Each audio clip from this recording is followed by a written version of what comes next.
Eu sou Gabriel Costa e estamos aqui com Amanda Mello, nossa querida Amanda CSI. Este não é um canal oficial de comunicação da polícia. Nosso papel é de enaltecer a profissão e divulgar positivamente o trabalho de operadores de segurança pública, heróis do nosso país. Amanda, mas ainda sobre esse lado humano, vamos entrando agora mais para a profissão. Como é se manter humano, uma pessoa cheia de emoção, uma pessoa cheia de falhas, de gostos e tal, tudo mais, dentro de uma cena de crime, diante de um cadáver, diante de algo muito brutal que aconteceu ali, que com certeza acontecem vários. Pois é. Como ter essa inteligência emocional? Olha, uma série de fatores também. Primeiro, é aquele ponto que eu falei, você tem que amar muito sua profissão.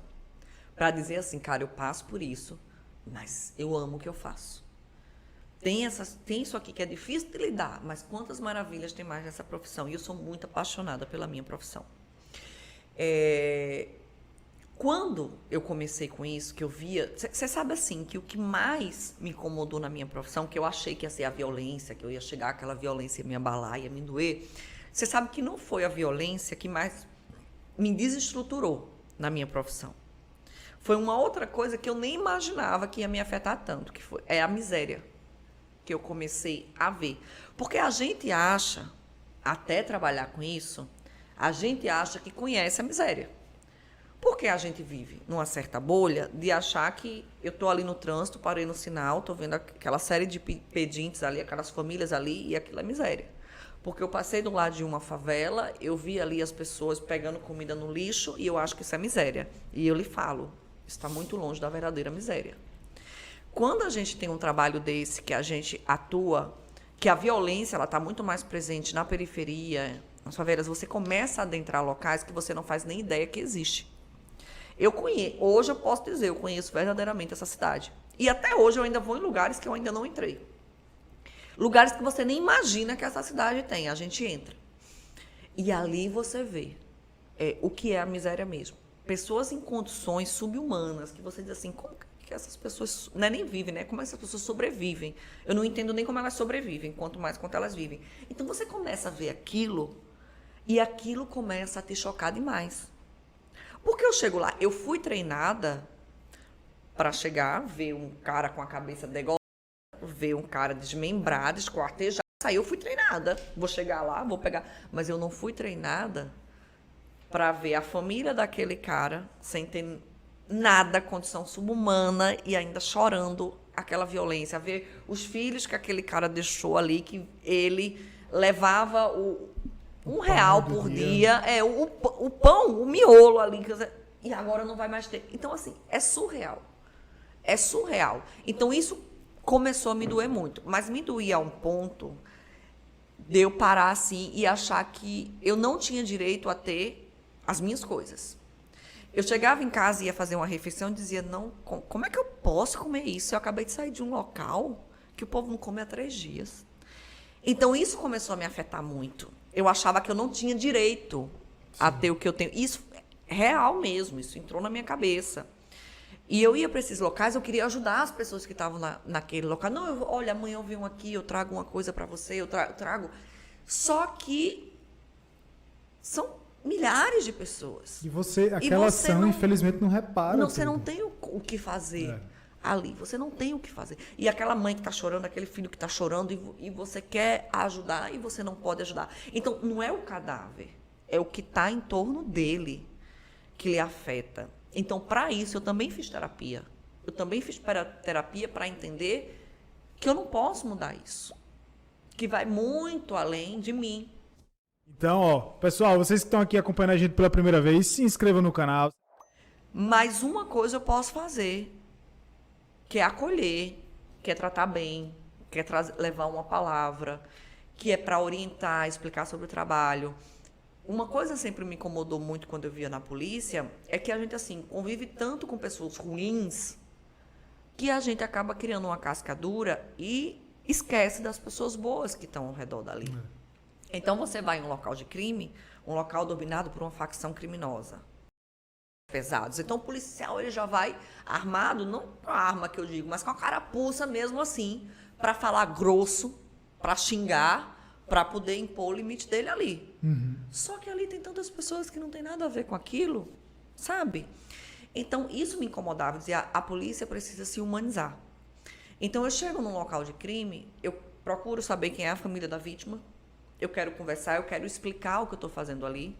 Imagina aquela mãe que está chorando e estou eu lá manipulando o filho dela para depois botar naquela gaveta e botar no carro.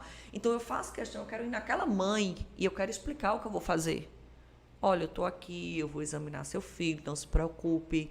A gente vai... Uma palavra que eu sempre falo, a gente vai cuidar dele aqui. Pode ser o pior bandido do mundo, mas ali é o filho de uma mãe que está chorando. Então, fala, a gente vai cuidar dele, não se preocupe. E isso eu falo, a gente vai cuidar, porque uma vez eu ouvi de uma mãe. Uma mãe disse assim para mim, cuide dele.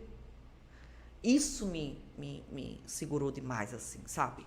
Então, eu chego geralmente para as pessoas e digo, não se preocupe, a gente vai cuidar dele, vai fazer isso, olhe, e faça o seguinte, amanhã você vai no IML, leve uma roupa, leve uma documentação, vá atrás de um serviço de funerária.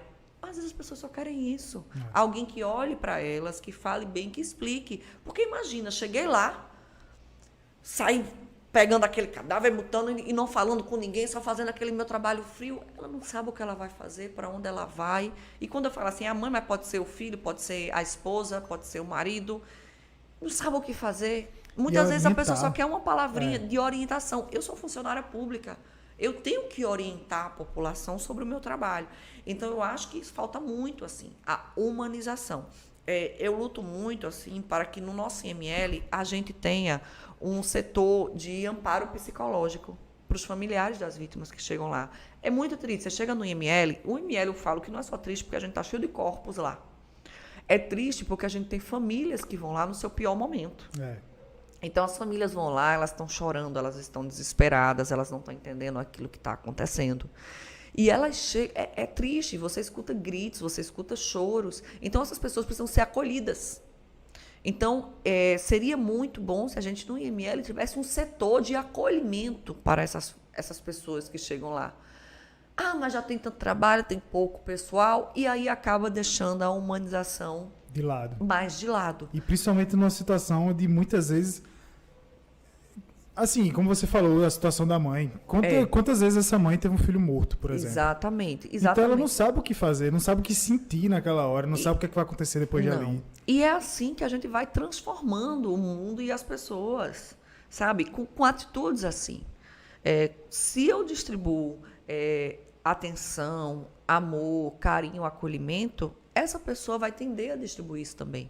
Mas se essa pessoa só recebe frieza, ignorância, ela vai responder da mesma forma. Então, eu fico muito doente mesmo quando eu vejo essa falta de humanização. Você tratando as pessoas de maneira grossa, você tratando as pessoas, sabe? Não é por aí. Ainda mais pessoas humildes que não sabem os direitos que têm. Que não sabem que é um direito dela ser bem tratada, de entender sobre aquele trabalho. Então, elas simplesmente levam, entre aspas, o grito e se calam e não querem mais ir conversar com um profissional daquele tipo e pegam um ranço. Ah, policial é grosso, policial é... E não é assim. Então, eu fui aprendendo ao longo da minha vida na polícia a lidar com isso e a transformar a minha mente para não deixar que isso me afete tanto. Mas conseguir trabalhar em tudo isso que eu venho. Então, para a tua pergunta, assim, de como que eu consegui lidar, a violência em si não é o que mais me afetou, mas essa miséria, essa desumanização do que está em torno do cadáver, né? Perícia é a minha paixão, eu adoro falar sobre isso. Show de bola. Pois valeu, galera. Se inscreva no nosso canal. Muito obrigado por assistir até aqui. Continue maratonando o canal. Força e honra.